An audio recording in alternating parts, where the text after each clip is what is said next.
आजकल देश में ई-रुपए की खूब चर्चा हो रही है। इसी साल के अगस्त में प्रधानमंत्री नरेंद्र मोदी जी ने इसे लॉन्च किया है। कहा जा रहा है कि इस डिजिटल पेमेंट से घपला और घोटाले पर लगाम लगाने में मदद मिलेगी। आखिर ये ई-रुपए है क्या, किस तरह काम करेगा? इस वीडियो में आज हम इस विषय पर विस्तार से बात करेंगे। नमस्कार, मैं हूँ तृप्ति और आप देख रहे हैं उद्योग टीवी। आगे बढ़ने से पहले एक निवेदन, अगर आप किसी विषय की जानकारी चाहते हैं तो हमें कमेंट बॉक्स में ज़रूर लिखें। हमारी एक्सपर्ट टीम आपको विषय की जानकारी देंगे। आप हमारे चैनल उद्योग टीवी को सब्सक्राइब ज़रूर करें। हम आपके सरोकार की खबरें लाते हैं, व्यापार की खबरें लाते हैं, कारोबार की खबरें लाते हैं। आइए अब मूल विषय पर आते हैं। पेमेंट करने के एक और डिजिटल तरीके ने देश में दस्तक दी है। नाम है ई-रुपए। सवाल ये है कि debit card, credit card, e wallet, UPI पहले ही मौजूद है, तो इस ई-रुपए की क्या ज़रूरत पड़ गई? इसे गेम चेंजर क्यों कहा जा रहा है? आइए इसके साथ साथ ई-रुपए से जुड़े दूसरे सवालों का भी जवाब जान लेते हैं। ई-रुपए क्या है, कैसे काम करता है? ये डिजिटल तरीके से पेमेंट करने का एक तरीका है। पहले से मौजूद पेमेंट के तरीकों से यह इस मायने में अलग है कि वाउचर की शक्ल में मिलेंगे। आसान भाषा में कहें तो ये प्रीपेड गिफ्ट कार्ड है, जिन्हें रिसीव करने वाला शख्स अपनी सहूलियत के हिसाब से इस्तेमाल कर सकता है। खास बात यह है कि इसके लिए इंटरनेट और बैंक अकाउंट की ज़रूरत नहीं पड़ेगी। इसे उदाहरण से समझते हैं। माना कि सरकार वैक्सीन लगवाने के लिए गरीब तबके के लोगों को पैसा देना चाहती है। इसका एक तरीका तो ये है कि वो सबके अकाउंट में कैश ट्रांसफ़र कर दे। अब दिक्कत ये है कि बहुत से लोगों के पास बैंक अकाउंट ही नहीं है। फिर ये भी सुनिश्चित नहीं किया जा सकेगा कि जो पैसा भेजा गया उससे वैक्सीन ही ली गई है या कुछ और। ऐसे में ये ई-रुपया काम आएगा। इसमें एक एसएमएस या क्यूआर कोड की शक्ल में ई-रुपये भेजे जाते हैं। यह इस्तेमाल और रिसीव करने वाले के हिसाब से यूनिक होंगे। मतलब इसका इस्तेमाल जिसे भेजा गया है वह शख्स काम के लिए ही कर सकेगा। जैसे वैक्सीन के लिए भेजा गया ई-रुपये वाउचर जिसके मोबाइल नंबर पर आया है, वही उसका वैक्सीन लगवाने के लिए इस्तेमाल कर सकता है। इस वाउचर इस्तेमाल के बाद इशू करने वाले ऑर्गेनाइजेशन को भी नोटिफिकेशन जाएगा कि वाउचर का प्रयोग हो रहा है। आप सोच रहे होंगे कि इसमें नया क्या है। आइए इसे और आसान भाषा में समझने का प्रयास करते हैं। आपको याद होगा कि भारत के पूर्व प्रधानमंत्री राजीव गांधी ने स्वीकार किया था कि केंद्र सरकार अगर गरीबों के कल्याण के लिए 1 रुपये भेजती है तो उनके पास मात्र 15 पैसे ही पहुंच पाते हैं।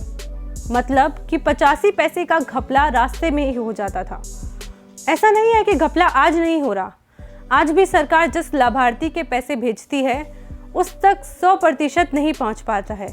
देश में टॉयलेट के लिए सरकार ग्राम प्रधान के माध्यम से पैसा भेजती है। इस राशि का करीब 25% हिस्सा ग्राम प्रधान सरकारी अधिकारी कमीशन के रूप में रख लेते हैं। कहीं कहीं तो इस तरह की कमीशन में बैंक अधिकारी भी शामिल होते हैं। ई-रुपए से इस पर लगाम लगेगी। सरकार एक कोड या मैसेज लाभार्थी को भेज देगा।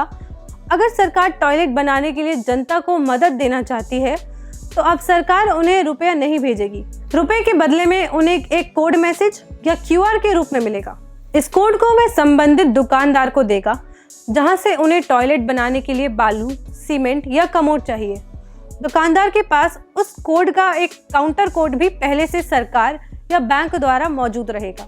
मतलब यह है कि वह इस ई-रुपए से वही सामान लेगा जिसके लिए सरकार ने उन्हें भेजा है। लाभार्थी उस ई-रुपए को किसी अन्य मद में खर्च नहीं कर सकता है।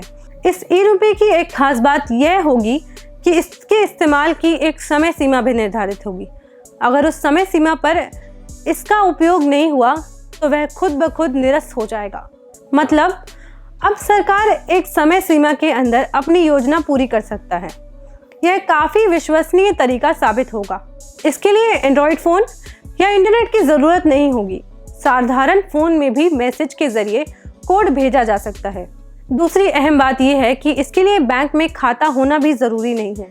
तीसरी बात यह है कि यह कोड उस खास एरिया के लिए ही होगा जहां इसका इस्तेमाल करना ई-रुपया जनरेटर चाहेगा। अब सवाल उठता है कि वाउचर कौन इशू करेगा? इस सिस्टम को national payment corporation of India अपने यूपीआई प्लेटफॉर्म के जरिए चलाएगा। इसके लिए बैंकों से टाई अप किया गया है। अगर किसी कॉर्पोरेट या सरकारी एजेंसी को रुपया वाउचर जारी करने हैं तो उन्हें इन पार्टनर बैंकों से संपर्क करना होगा। इसमें प्राइवेट और सरकारी दोनों तरह के बैंक शामिल हैं। ध्यान देने वाली बात यह है कि जो बैंक ई-रुपए इशू करेंगे ज़रूरी नहीं है कि वो इसे स्वीकार भी करें। मतलब अगर किसी को XYZ बैंक के जरिए ई-रुपए वाउचर मिला है तो ज़रूरी नहीं है कि वह बैंक उसे कैश करने के लिए सुविधा दे।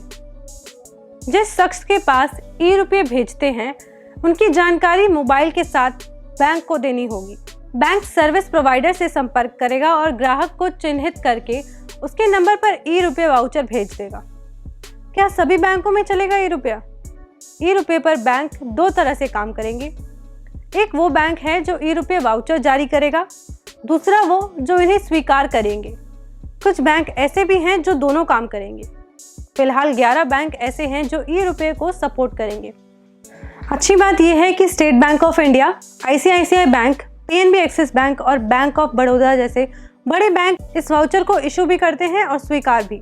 Canara bank, Indian bank, Kotak Mahindra bank और यूनियन बैंक ऑफ इंडिया सिर्फ ई-रुपए वाउचर इशू करते हैं, स्वीकार नहीं करते।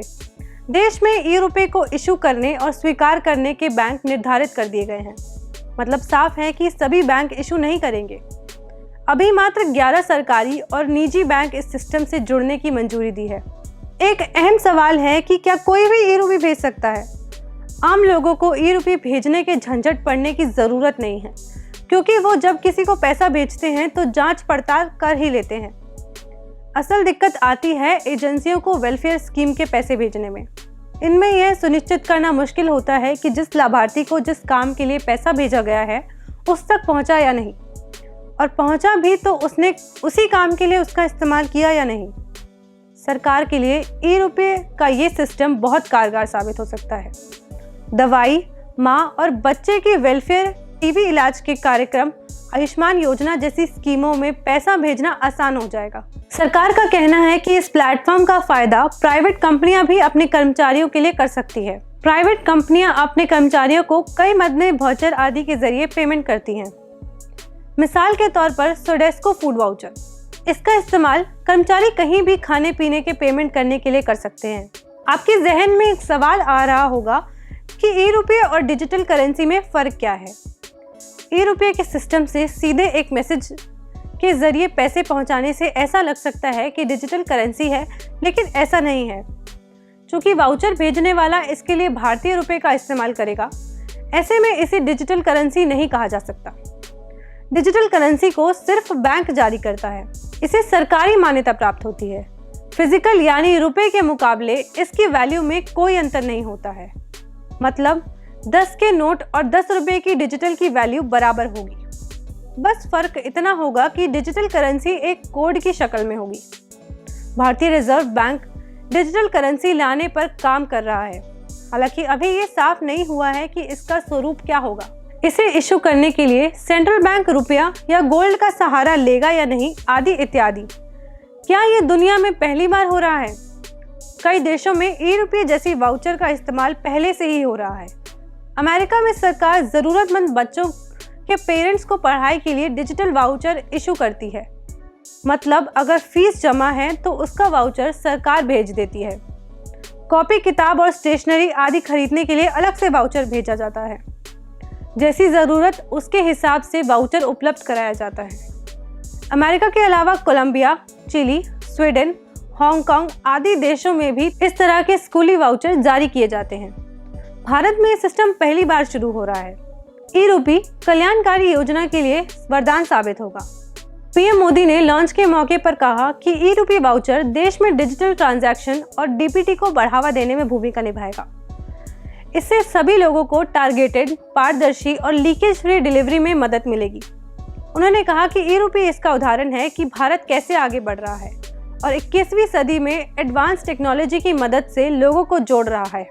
मोदी जी ने कहा कि वे खुश हैं कि यह इस साल में शुरू होगा जब भारत अपनी आज़ादी का 75वां सालगिरह मना रहा है।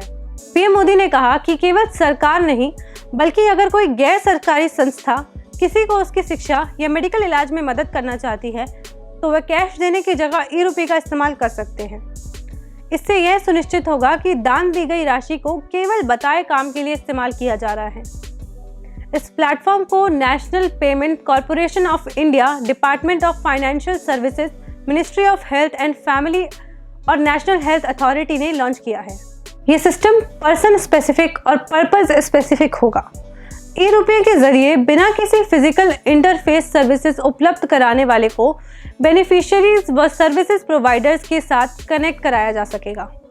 आशा है कि ये जानकारी आपके लिए उपयोगी साबित होगी। अगर फिर भी कोई सवाल आपके जहन में आ रहा हो तो हमें कमेंट बॉक्स में ज़रूर लिखें। तब तक दीजिए इजाज़त। धन्यवाद।